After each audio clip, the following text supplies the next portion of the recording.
I don't have time for this, Sophie, Emma said, her fingers racing over the laptop keyboard. This exposé on city council corruption is due tomorrow. All you have is time for work, Sophie countered, leaning against Emma's desk. When was the last time you enjoyed a date or had some fun, or reminded yourself that you're 29 and not 60? Emma shot a glare at her friend, but the truth was undeniable. Her apartment had transformed into a workspace, with her dining table cluttered with papers and notes. All right, one date, but if he turns out to be dull or unsettling, I'm sending you an SOS and you better call me with an emergency. Deal, Sophie beamed with satisfaction. That's how Emma Carter ended up at a corner table in Lumiere, one of New York's most exclusive restaurants, anticipating a blind date she was already second-guessing. Emma? She glanced up to find a man in a meticulously tailored suit, dark hair, a self-assured posture, and eyes that somehow conveyed both intensity and warmth. Adrian Blackwell, he said, extending his hand.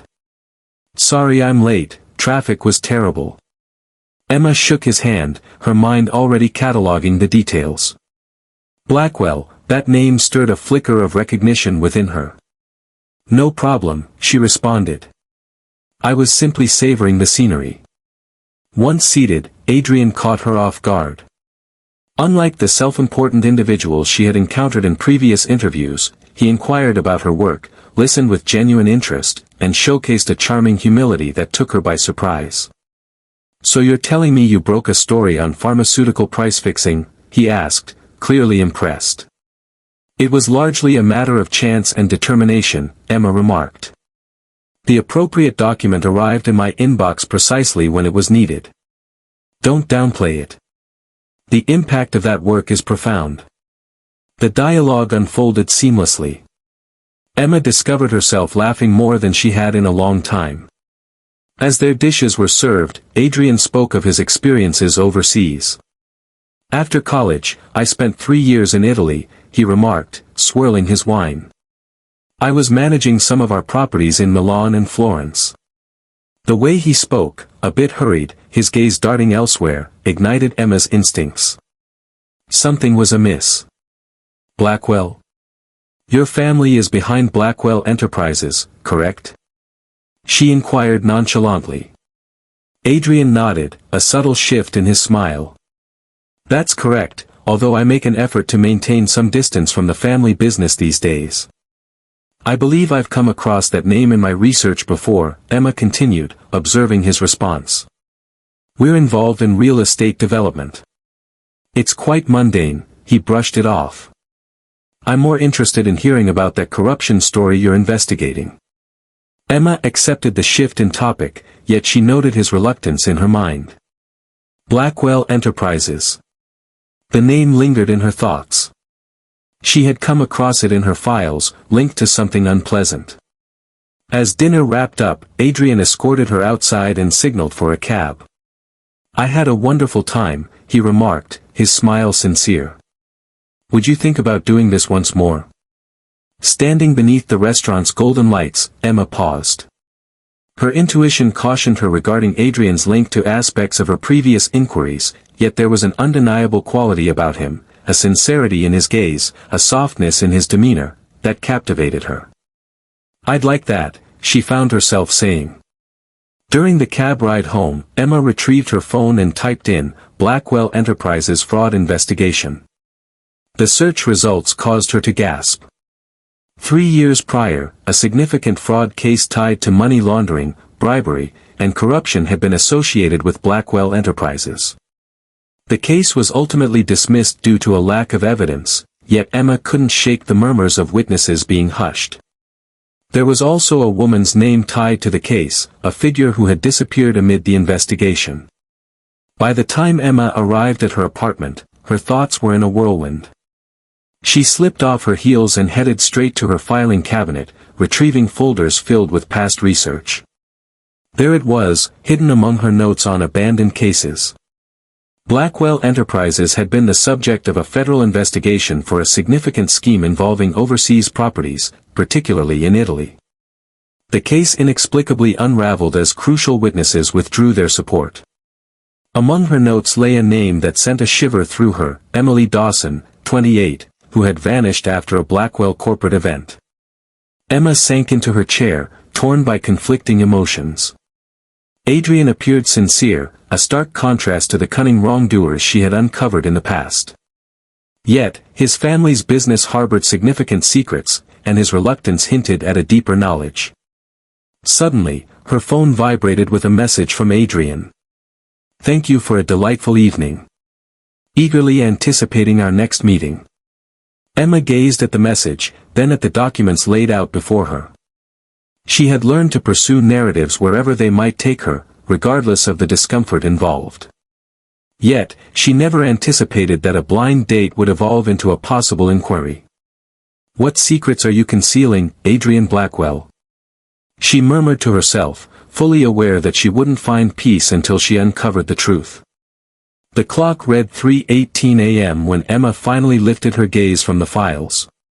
Her eyes ached from hours of scrutinizing documents, yet she had uncovered the information she sought. 3 years prior, evidence emerged indicating that Blackwell Enterprises had utilized European properties, mainly in Italy, to launder millions through fraudulent renovations and inflated sales.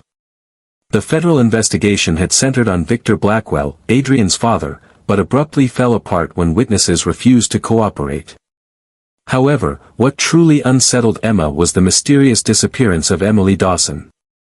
The young woman, an accountant at Blackwell, disappeared following her attendance at a company gala. The official investigation wrapped up with the conclusion that she had merely departed the town, yet Emma's instincts as a journalist whispered a different story. Her phone buzzed, jolting her from her thoughts. A message from Adrian appeared on the screen. "Breakfast tomorrow? I know a fantastic spot in Soho." Emma paused before responding. "That sounds lovely. Send me the address." She craved more information. Was Adrian involved, or was he truly as charming and decent as he appeared tonight? The journalist within her couldn't overlook this story, even if her heart wished to. The following morning, Adrian was already at the cafe when Emma walked in. His smile appeared sincere, his eyes brightening at the sight of her. "I wasn't sure you'd make it," he said, rising to welcome her. "Why wouldn't I?" Emma inquired, examining his face. "I can be a bit intense at times, that's what my last girlfriend mentioned." They ordered coffee and avocado toast, slipping into a comfortable dialogue. Emma bided her time, carefully navigating the conversation into more intimate realms. "So, tell me about your family," she inquired with an air of nonchalance. The weight of managing a large enterprise like Blackwell seemed to cast a shadow over Adrian's smile. "It is. My father is incredibly ambitious, focused on achieving success at any price, and that's not a mindset I subscribe to. We simply have contrasting views on what success truly means," Adrian responded, appearing uneasy. "I joined the company after business school because it was the norm, but, what then?" Emma inquired softly. Adrian let out a sigh. "Family enterprises can be quite intricate. There are certain expectations, traditions, and unspoken rules that one is not meant to challenge." "Like what?" Emma inquired, making sure her tone remained light and casual. Adrian's body language became tense.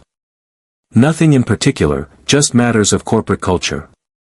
He swiftly shifted the topic. "How is your inquiry progressing? The city council issue?" Emma observed his diversion but went along with it. During breakfast, she made several attempts to steer the conversation towards his family or company, but Adrian deftly sidestepped each inquiry. By the time they were done, Emma was convinced he was concealing something.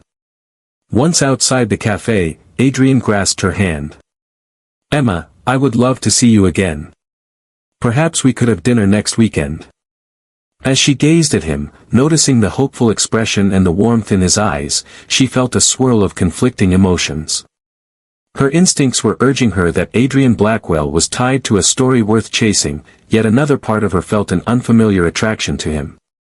"I'd like that," she said, momentarily quieting her doubts. Once back at her apartment, Emma reached out to her editor. "Mike, Do you recall that Blackwell Enterprises investigation that unraveled a few years back? I need all the details we have on it.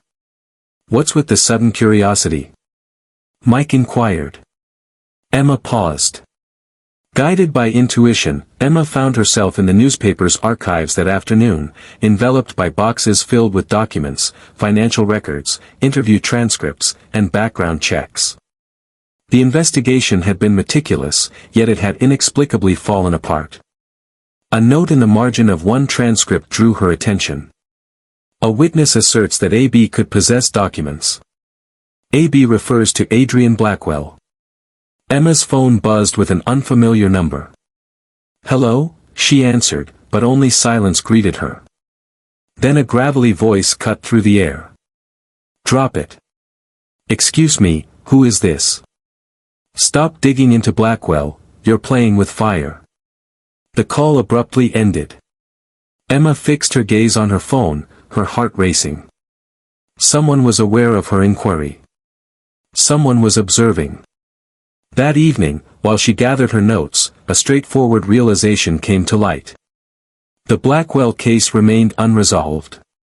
The money laundering scheme left a trail of real victims in its wake. Emily Dawson remained unaccounted for.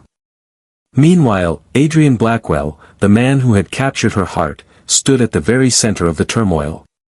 Her phone vibrated with a message from Adrian. "I can't stop thinking about you." Eagerly anticipating next weekend. Emma glanced at the message, then turned her gaze to the wall of evidence before her. A decision loomed ahead. The narrative or the individual. But perhaps, just perhaps, she could chase after both. She replied, "Me too. Can't wait." The game was afoot. Emma could only hope she wouldn't come to regret her decision to play. For the next 3 days, she immersed herself in the investigation of Adrian Blackwell and the vast empire of his family. She reached out to past associates, sifted through old news articles, and leveraged every connection she had with contacts at the FBI and SEC. The image that unfolded was concerning. Blackwell Enterprises had grown rapidly over the last 10 years, acquiring assets throughout Europe and Asia. The inquiry into the fraudulent activities focused on a sequence of dealings in Milan, where properties were acquired, given minimal renovations, and subsequently sold at exorbitant profits to shell companies that ultimately proved to be inactive. "Emma, you're fixated," Sophie remarked, sitting on Emma's couch as Emma attached documents to her living room wall. "This is meant to be a new relationship, not a criminal probe. What if it's both?" Emma replied, linking 2 photos with red string. "Something happened at Blackwell Enterprises, Sophie. People don't just threaten journalists for no reason." "Wait, someone threatened you? When were you planning to bring that up?" Emma waved it off. "Anonymous call. It's a common occurrence in my profession." "This isn't worth it," Sophie insisted. "Just tell Adrian you're not interested and move on." But Emma found it impossible to move on, especially after uncovering a statement from a former Blackwell employee alleging that a member of the Blackwell family was aware of offshore accounts involved in money laundering. Her phone rang, a contact at the SEC returning her call. "Emma, this is off the record," the woman said quietly. The Blackwell case wasn't dropped for lack of evidence. There was an undeniable force at play. What sort of force? It's unclear, but those who dared to dig too deep often found themselves sidelined or scrutinized in return. A significant figure sought to keep that case hidden. The following day, Emma sat down with Adrian for coffee. She observed him intently, looking for any hints of dishonesty as he spoke about his charitable endeavors. "You seem a bit distracted," Adrian remarked, taking her hand in his. "Is everything all right?" "Just some work pressure," Emma said. "But truthfully, I'm intrigued. You brought up needing space from your family business. Why is that?" Adrian's expression grew somber. "Let's just say my father and I see things differently." "Different in what way?" He paused, contemplating. "My father holds the view that the end justifies the means. I, however, do not share that belief. That's rather ambiguous, Emma insisted. Adrian withdrew his hand. What's with the questioning? I believed we were enjoying ourselves. We are. I'm simply looking to understand you more deeply. By emphasizing my family, I reveal that there's more to me than just being a Blackwell, Emma. She withdrew slightly, redirecting the discussion to more comfortable subjects. As their date drew to a close, Adrian found himself at ease once more, planting a gentle kiss on her lips as he bid her farewell. I'm beginning to really like you, he murmured softly. I hope that doesn't frighten you. What was unsettling was how deeply Emma was beginning to feel for him, even with her doubts lingering. That evening, an unexpected breakthrough emerged. A former court clerk reached out, answering Emma's questions. The clerk spoke with a hint of anxiety, revealing that there was a sealed deposition. A witness had alleged that a member of the Blackwell family was attempting to distance themselves from the corruption. Emma inquired about the identity of the witness. Uncertainty hung in the air, but fear was palpable. Later that evening, the doorbell echoed through the house. Peering through the peephole, Emma caught sight of a slender, anxious man in his 50s. Ms. Carter, I am David Wilson, formerly of the accounting department at Blackwell. Emma opened the door with caution, her recorder poised. I shouldn't be here, Wilson remarked, refusing to take a seat. But I noticed your questions, and it's time someone spoke the truth. About whom? Emily Dawson. She's alive. Emma stood still. What are you saying? She uncovered documents. Proof of it all. Money laundering, bribes to officials across 3 nations. She faced Victor Blackwell, warning him of her intent to reveal everything. Then, just like that, she vanished, Emma deduced. Wilson merely shook his head. She fled, assumed a new persona. That's the rumor, anyway. If she's still out there, why hasn't she revealed herself? Simple, Wilson replied, fear. Victor Blackwell has the ability to go anywhere. Just as he was about to depart, Emma posed another question. What about Adrian Blackwell? Is he part of this? Wilson paused, contemplating. Adrian was betrothed to Emily. Her sudden disappearance left him heartbroken. He began to probe into matters that others preferred to keep hidden. Once Wilson departed, Emma remained in a state of shock. The possibility of Emily being alive, coupled with the existence of evidence, suggested a narrative far more expansive than Emma had ever envisioned. Suddenly, her phone vibrated with a message from Adrian. Dinner tomorrow? I'd love to cook for you at my place. Emma gazed at the message. Visiting Adrian's apartment could be a gamble, yet it might also provide her with insights she couldn't obtain elsewhere. That sounds ideal, she responded. What should I bring? She tucked her recorder into her purse. Tomorrow evening, she would face Adrian head-on regarding Emily Dawson. His response would reveal all she sought to understand. What Emma failed to see was that an observer was capturing images of Wilson as he departed. The stakes were escalating with each passing moment. Adrian's penthouse offered a stunning view of Central Park, the city lights forming a dazzling backdrop as he welcomed Emma through the door. The apartment was sleek and contemporary, yet surprisingly modest for a man of his means. Welcome to my humble abode, he said, a hint of self-awareness in his smile. I hope you enjoy Italian cuisine. Emma passed him the wine she had brought, her eyes wandering around the room for personal touches, family pictures, papers, anything that could uncover more about Adrian's true self. It smells incredible, she remarked, trailing behind him to the kitchen where pasta bubbled on the stove. Adrian shared his grandmother's recipe, noting it was one of the few treasures he inherited from his family. As they enjoyed their dinner, Emma subtly guided the conversation to his past relationships, observing his responses intently. Have you ever considered settling down? She inquired with a casual tone. Adrian's fork hovered in mid-air, a moment of contemplation hanging in the air. Once, he finally replied, a few years back. What transpired? It's a tangled story. He savored a lengthy sip of wine. We were, in fact, engaged, but she departed. Did she leave you or leave the country? Emma inquired softly. Adrian's gaze sharpened. Why would you put it like that? Emma recognized her error, merely intrigued about the conclusion. She vanished, Adrian stated bluntly. One moment she was present, the next she had disappeared. There was no explanation, no farewell, just an abrupt absence. His anguish appeared sincere, yet Emma felt the urge to uncover the truth. That's truly awful. Did you search for her? 4 months. Engaged investigators reached out to her family. He set his fork aside, a hint of frustration in his voice. Why all these questions about my past, Emma? It's time to take a leap. I'm drawn to you, Adrian. Everyone, even your history. There's a truth you're withholding from me, he stated, his gaze fixed on hers. Emma inhaled deeply. What do you know about Emily Dawson? The color drained from Adrian's face. He stood abruptly, turning away from her.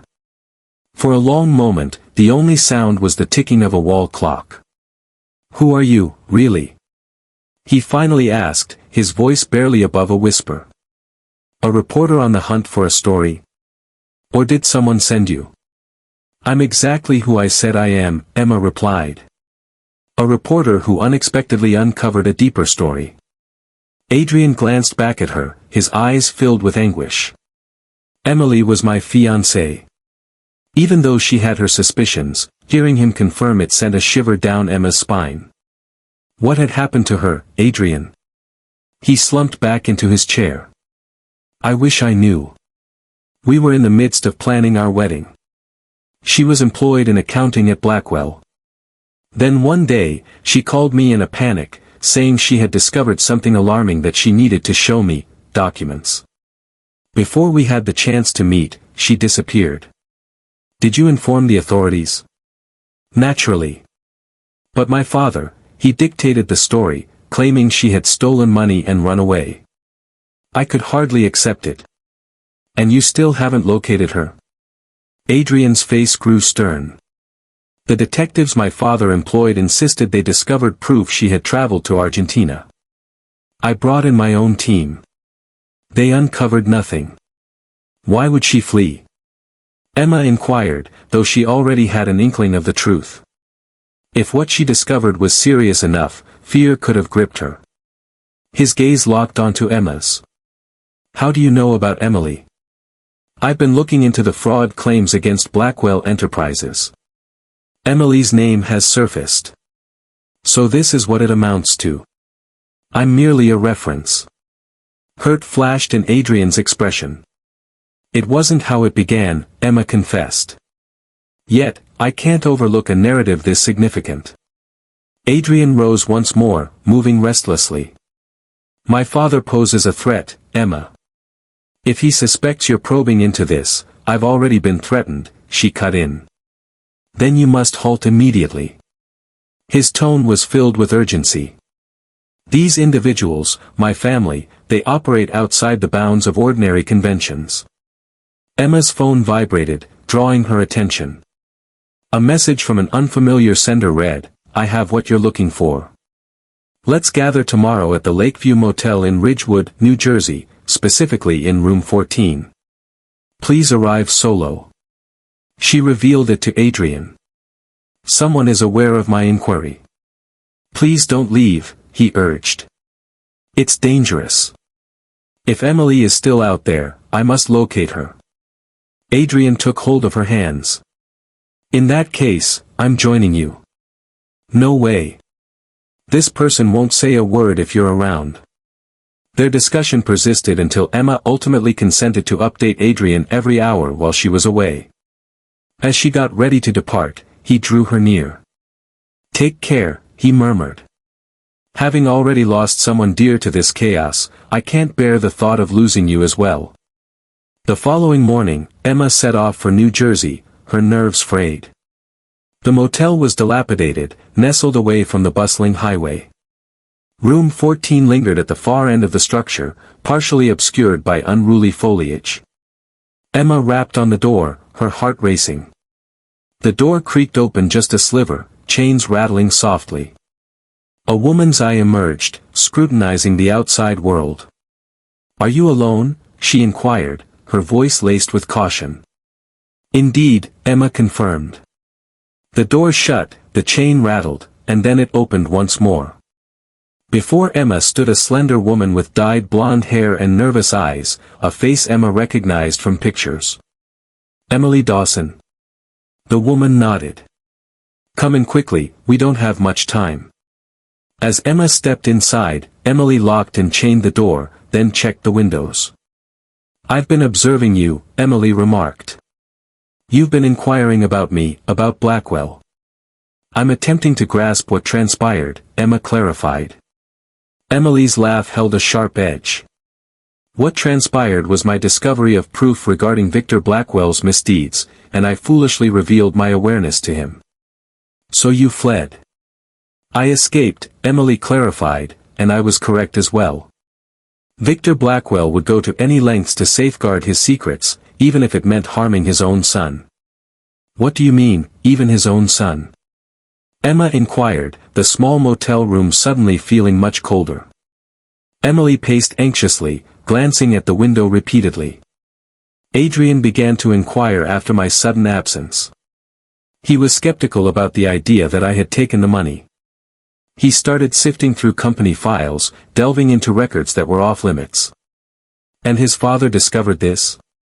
Victor had him tailed, his emails scrutinized," Emily revealed.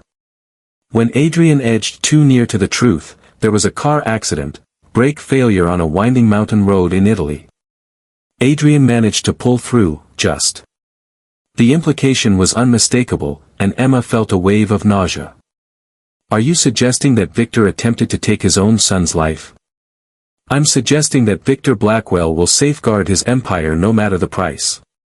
Family connections hold no significance for him." Emily retrieved a USB drive from her pocket. "It's all contained here, financial records, offshore accounts, and bribes to government officials. I encrypted it, but a password lies within this envelope." Emma seized the items, her mind racing. Why reveal this now? Why not years earlier? "Because now, there's an investigator who might truly take action," Emily responded. "And because I'm weary of constantly glancing back." "Adrian believes you left him," Emma said softly. A wave of anguish crossed Emily's features. "I cared for him deeply, yet returning would have jeopardized us both. His father would have ensured that. He has a right to know that you're still here." "Perhaps, but not at this moment," Emily glanced at her watch. "I must leave. Handle the information with caution and stay alert." Once Emily departed, Emma found herself on the motel bed, fixated on the USB drive. If Emily's words held any weight, then Adrian was not an accomplice, he was merely another casualty in this unfolding drama. As she drove back to New York, Emma picked up the phone and called Adrian. "I need to see you. It's important." "My place, 1 hour," he replied. Emma arrived at Adrian's penthouse to find him pacing anxiously. "Did you meet the contact?" "What happened?" he demanded as soon as she entered. Emma examined his expression, searching for any hint of dishonesty. "I encountered Emily Dawson," and Adrian stiffened. "That can't be true." "She's alive, Adrian. She's been in hiding." He staggered back, falling onto the couch.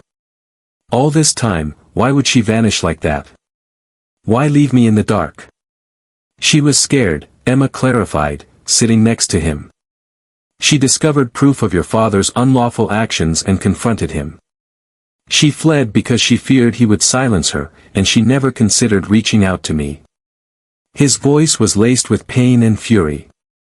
"She thought it might lead to peril." Emma paused, uncertain. "She shared the details of your incident in Italy." Adrian's attention immediately shifted. "What do you mean?" "She suspects your father was involved, suggesting it wasn't an accident at all." His face drained of color. That can't possibly be true. Adrian, meet my gaze.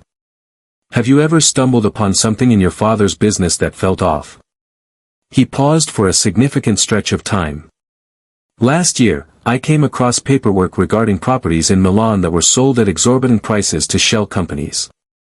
When I started probing, my role in the company was abruptly altered. Did you hold on to copies of those documents? Adrian nodded slowly. I never had faith in my father. I understood that one day I might require some leverage. He approached a painting on the wall, moved it aside to uncover a safe. From within, he pulled out a folder. This is everything I found, he said, passing it to Emma. Bank transfers, shell companies, property deeds. I was at a loss. Emma merged Adrian's documents with Emily's USB drive. United, they crafted a chilling narrative. Victor Blackwell had constructed his dominion through deceit, corruption, and financial misconduct. Those who dared to challenge him found themselves muted, one way or another. We need to take this to the FBI, Emma insisted. Adrian shook his head. My father has people everywhere. We must construct a compelling argument initially, one that cannot be overlooked. After that, we will release it. Once it's out in the open, they will no longer be able to conceal it.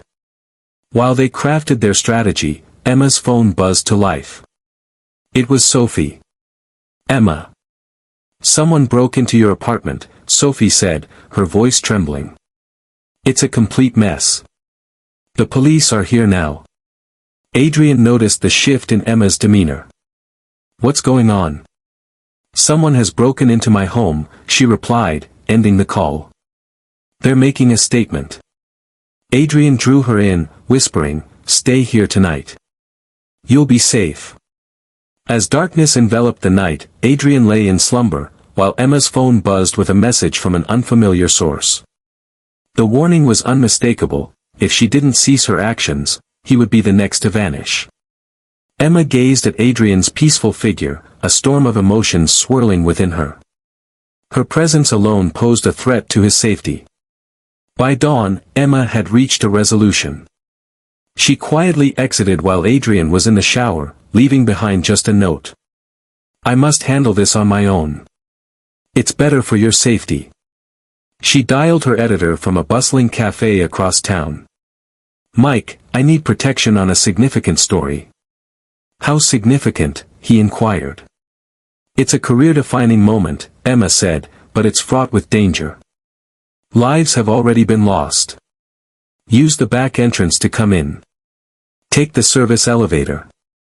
As Emma ended the call, she overlooked the black sedan idling across the street, where a man was capturing images of her. Hours later, when Adrian found himself unable to contact Emma, a sense of panic began to rise within him. His calls went directly to voicemail. Shortly after, he got a message from an unfamiliar number. Your girlfriend is being overly inquisitive. History has a way of cycling back, doesn't it? What do you mean Emma's gone? Sophie pressed, her voice rising in the opulent confines of Adrian's penthouse. I spoke with her just yesterday.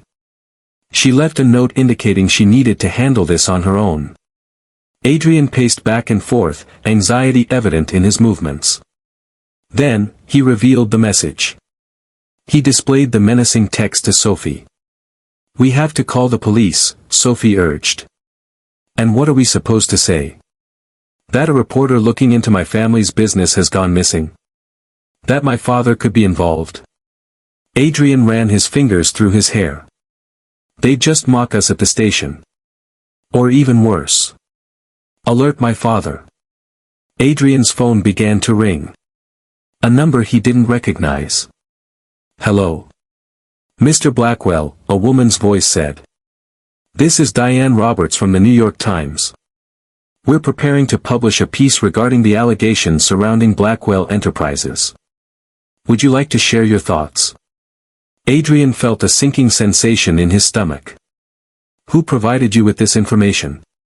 I'm unable to disclose that. The piece is set to be published tomorrow. Once the call ended, Adrian faced Sophie.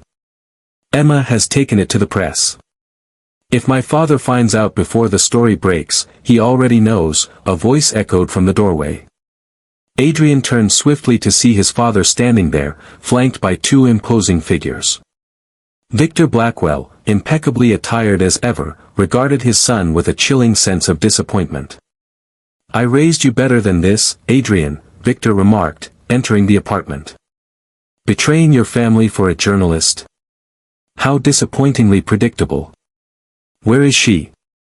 Adrian demanded. If you've harmed her, Miss Carter is merely being held until we sort this out, Victor replied with a steady demeanor.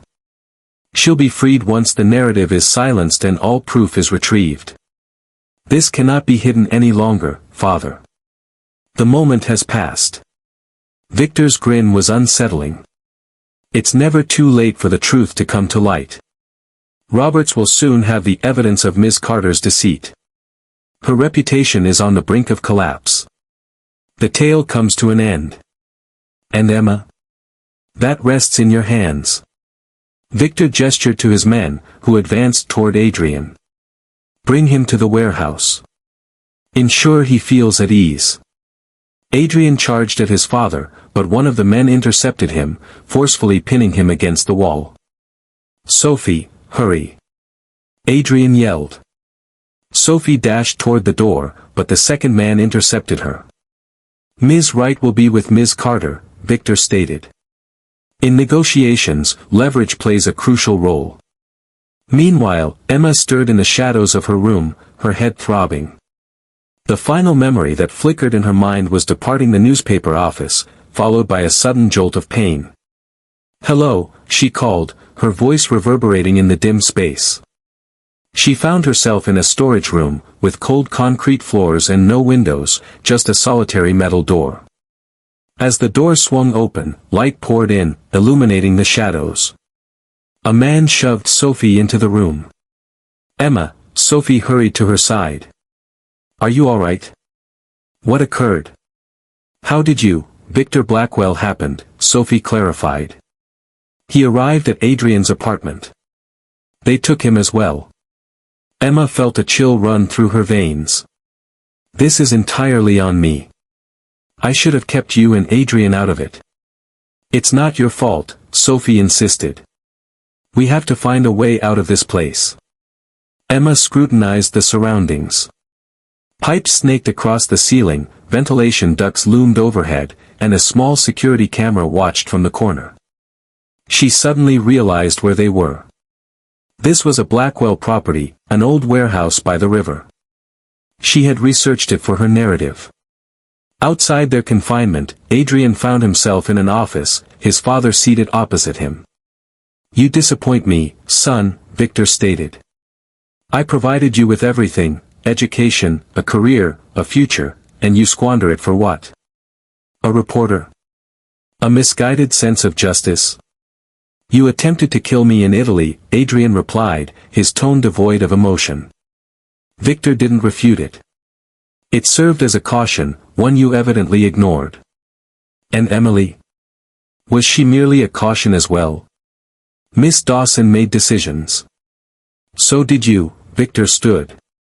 Now you face another decision. Sign these documents transferring your shares to me, promise to never mention this again, and your friends will be safe. Refuse and, you would take the life of your own son. I'd remove a danger to all I've created, Victor clarified. Blood only holds significance when it is loyal. Adrian gazed at the documents. I must ensure Emma's safety first. Victor signaled to an associate, who retrieved security footage on a tablet. The screen displayed Emma and Sophie in the storage room, alive yet confined. You have 1 hour to decide, Victor said, departing and leaving Adrian in the company of the guard. In the storage room, Emma had observed something crucial: the ventilation duct was not secured properly. Perched atop Sophie's shoulders, she tugged at the grate until it finally released. I can squeeze through this, she declared. I'll locate Adrian and bring back assistance. Be careful, Sophie whispered. These men aren't playing around. Emma crawled through the dusty duct, trailing the sound of voices.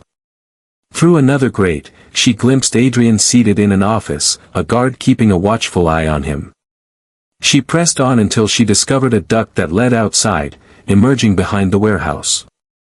Staying hidden in the shadows, Emma navigated her way to the parking lot, where she noticed a security guard's cell phone carelessly left on the dashboard of an unlocked car. She picked up the phone and called Emily. "It's Emma. We're in a predicament.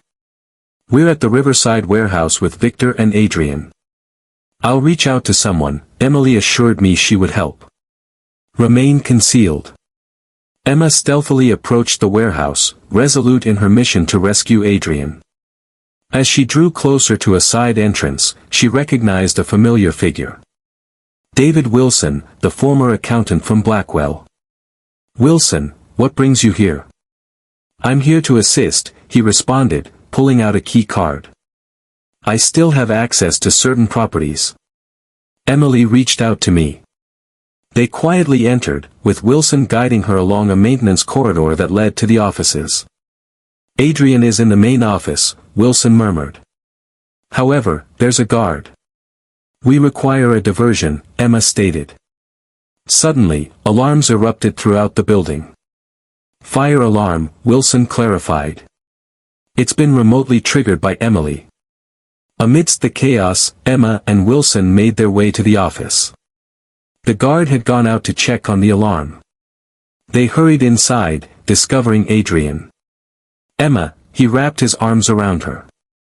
"How did you—" "No time," she interrupted.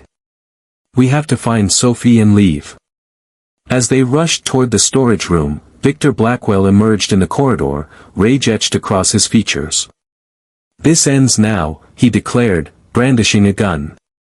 "Dad, please don't do this," Adrian pleaded, positioning himself protectively in front of Emma. His voice held steady, even with the gun aimed at his chest. "It's finished," Victor's expression contorted with fury. "Nothing is finished until I declare it so. I forged this empire from the ground up. I refuse to let you tear it down." The alarm kept ringing in the background, red emergency lights illuminating the corridor with a haunting glow. Emma could hear the chaos unfolding around her, shouts and hurried footsteps as security rushed to address the fire alarm. "You have two choices," she said, locking eyes with Victor. "Lower the gun and face justice, or shoot your son and add murder to your charges." Victor's hand quivered ever so slightly. "Do you believe I won't go through with it? Do you think that sentiment will be your salvation?" "I have no doubt you'll attempt it," Adrian responded. "You've made an effort before, but it won't aid you this time." Wilson, having diligently worked his key card on the storage room door, finally succeeded in opening it. Sophie emerged suddenly, her movement halting as she took in the tense standoff. "The evidence is already out," Emma pressed on, skillfully buying time. "I distributed everything to several news outlets before you took me. The FBI has copies. It's out in the open, Victor. Shooting us won't alter that." For a brief instant, uncertainty flashed across Victor's face. Then, his demeanor solidified once more. With nothing to lose, he aimed the gun straight at Adrian's heart. In a matter of seconds, the scene erupted as Wilson lunged at Victor. The weapon fired, its report echoing through the tight passageway. Wilson collapsed, grasping at his shoulder. Adrian lunged at his father, bringing him down as the firearm slid away across the floor. Emma lunged for the weapon as Sophie hurried to Wilson's side. "It's merely a graze." Wilson gasped, blood oozing between his fingers. Adrian held his father firmly, Victor still writhing beneath him. "It's finished, Dad. It's been finished for a long time." The wail of sirens intensified outside.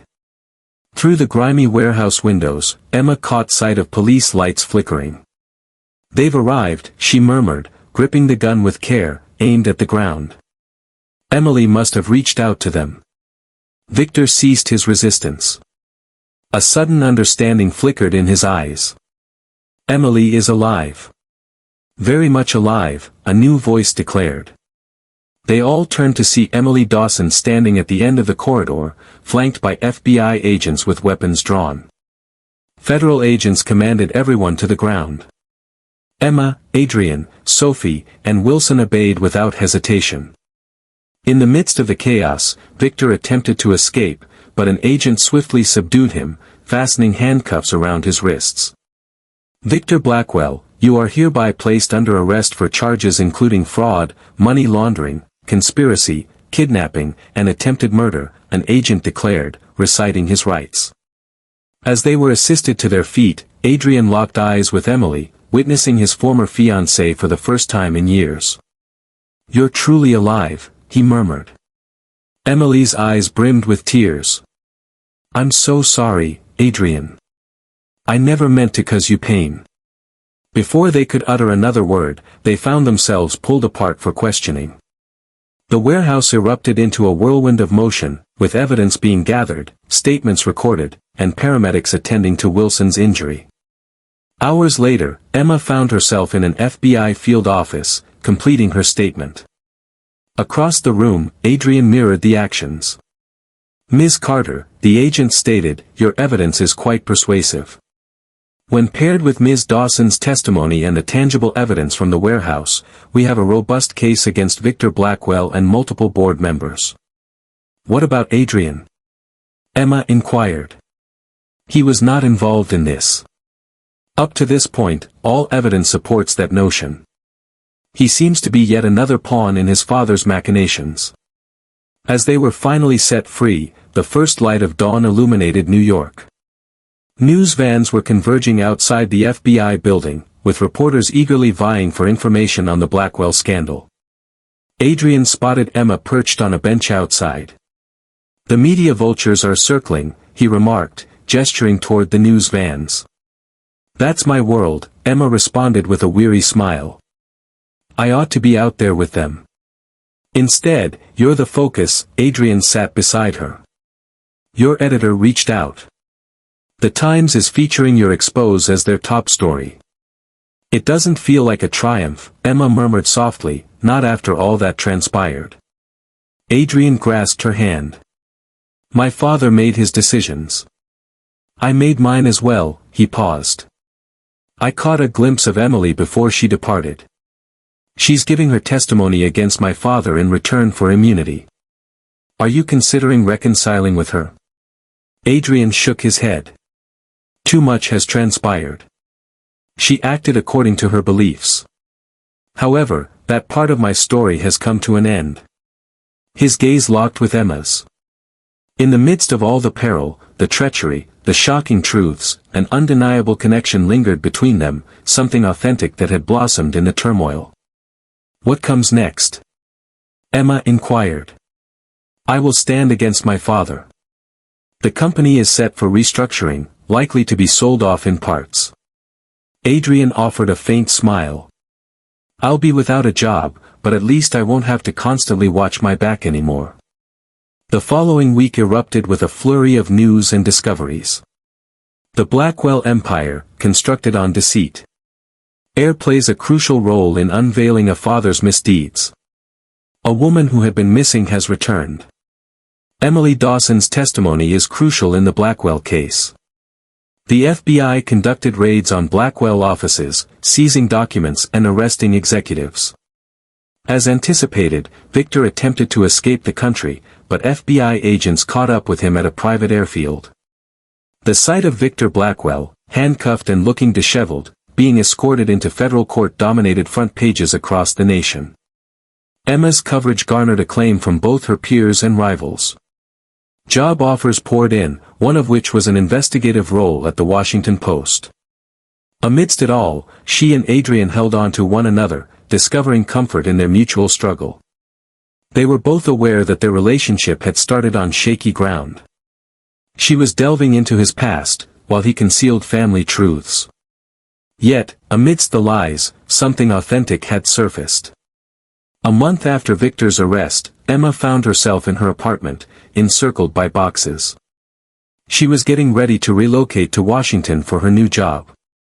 Adrian knocked on her open door, takeout bags in hand.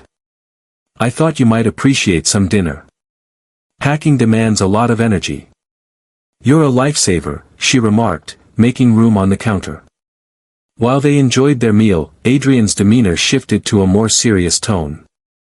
I've been contemplating what lies ahead.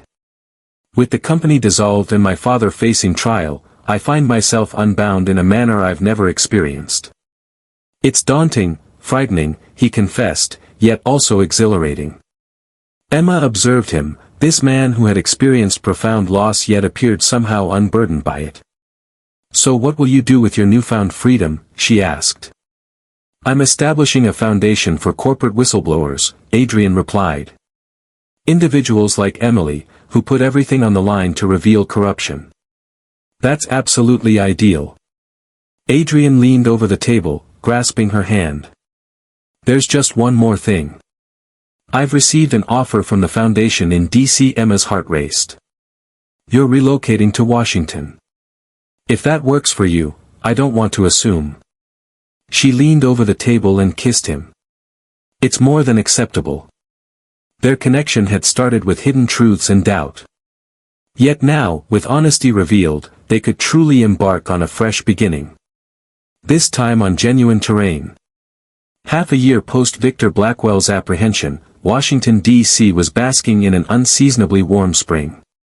Cherry blossoms unfurled ahead of schedule around the tidal basin, attracting throngs of visitors and residents alike. Emma Carter sat on a bench near the water, laptop open, putting the finishing touches on her latest exposé, a deep dive into pharmaceutical price fixing that had already sent tremors through the industry. Her reputation had soared since breaking the Blackwell story. The Washington Post had created a special investigative unit with Emma at its helm, granting her unprecedented freedom to pursue stories that mattered. Her phone vibrated with a message from Adrian. The meeting was running late. Would she see him at the restaurant at 7? Emma smiled, quickly typing her confirmation in response. Their bond had intensified over the months since relocating to D.C., becoming more resilient as they both reconstructed their lives beyond the repercussions of the Blackwell scandal. She shut her laptop, paused to appreciate the scenery, and then made her way to the metro. While walking, a notification appeared on her phone, delivering breaking news regarding Victor Blackwell's case. Blackwell has entered a guilty plea. Victor Blackwell has agreed to a 25-year sentence in a significant fraud case. Following months of legal strategies, Victor ultimately accepted a plea deal, relieving Adrian and other victims from the burden of testifying in a prolonged trial. The empire Victor had constructed over decades of corruption and intimidation had fallen apart in under a year. Emma dialed Sophie, who had relocated to D.C. 2 months prior for a position with a political consulting firm. Did you see the news? Emma inquired as Sophie answered the call. Just now. How is Adrian handling it? He's tied up in meetings all day. I'll catch up with him tonight. Emma took a moment. I believe he'll feel a sense of relief, truly. The thought of confronting his father in court was a heavy burden on his mind. Are you both still planning to come to my housewarming on Saturday? Emma assured me she wouldn't miss it. Later that evening, Emma made her way to Acqua al 2, a cozy Italian restaurant in Eastern Market. Adrian was already there, deep in thought as he glanced at his phone. Hey, she said, gliding into the chair opposite him. I saw the news about your father. Adrian tucked his phone away, extending his hand toward hers. 25 years. He'll be an elderly man by the time he is released. If he is released, Emma observed. White-collar prisons have lost their charm. I had a conversation with my mother today, Adrian mentioned. She's finally taking the step to file for divorce and is putting the house in the Hamptons up for sale. How do you feel about all of it? Adrian pondered the question. Lighter. As if I've been shouldering this burden for years without even noticing. He grasped her hand gently. Thank you. For it all. I was simply fulfilling my duties, Emma said with a faint smile. Your role was to uncover corruption. Getting kidnapped and rescuing me from my murderous father was truly extraordinary. The waiter approached with a bottle of wine, and they placed their dinner orders. While they dined, Adrian shared updates about his foundation. In merely 6 months, the Whistleblower Protection Fund had successfully assisted 3 corporate insiders in revealing corruption within their organizations. Emily's on the board now, he mentioned.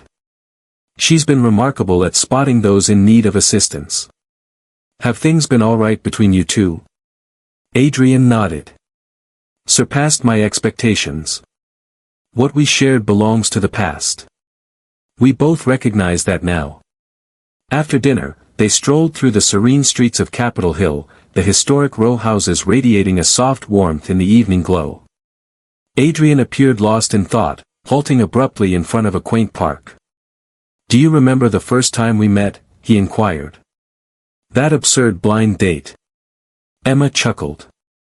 I was certain you were a criminal genius.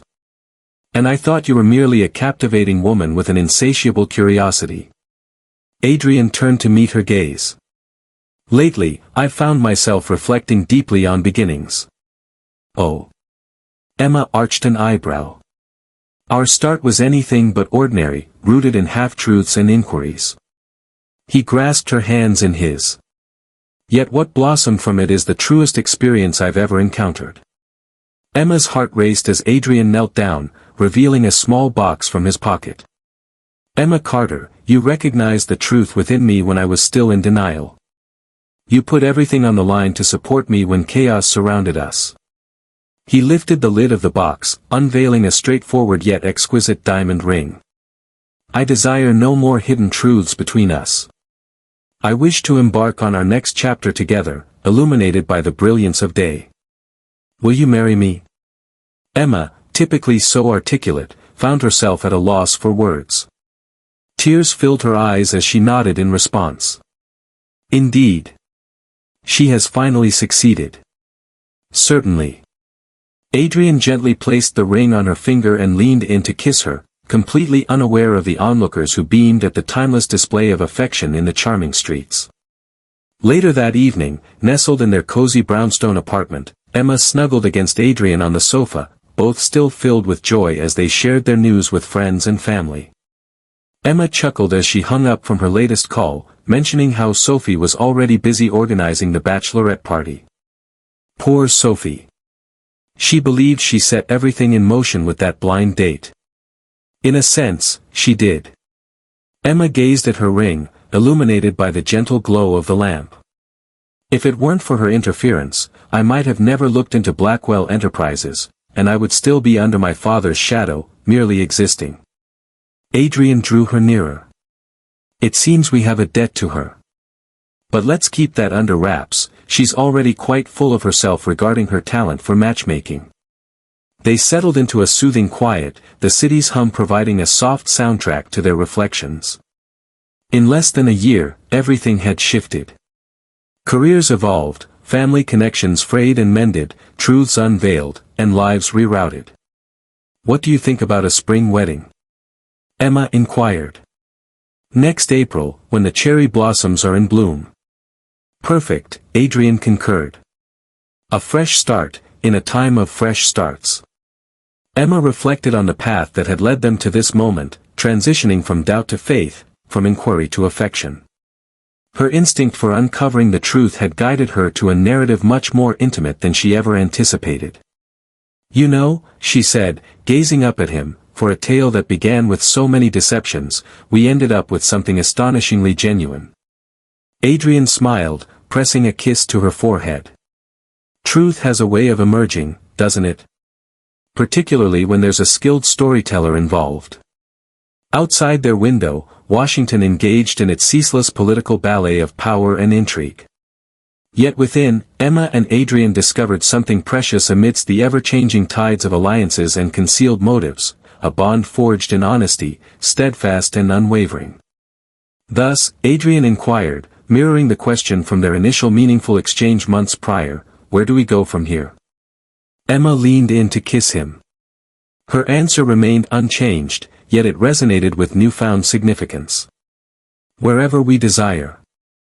This time, there were no secrets lingering between them, no inquiries, no concealed motives, just two individuals who had discovered one another in the most unexpected of situations, prepared to craft their next chapter together. Dear viewers, if Emma and Adrian's journey, filled with secrets, dangers, and unexpected twists, resonated with you, we want to hear your thoughts. Did this romantic thriller featuring a tenacious journalist and an heir ensnared in a web of family deceit capture your emotions? Please share your insights in the comments below and support us by liking and sharing this video with friends who appreciate gripping tales infused with romance. If you found this narrative rich with surprises, corporate intrigue, and a love that triumphs against all odds, don't forget to subscribe to our channel for more thrilling stories like this one. We'd love to know where you're tuning in from. Share your country in the comments and join our worldwide community of narrative enthusiasts.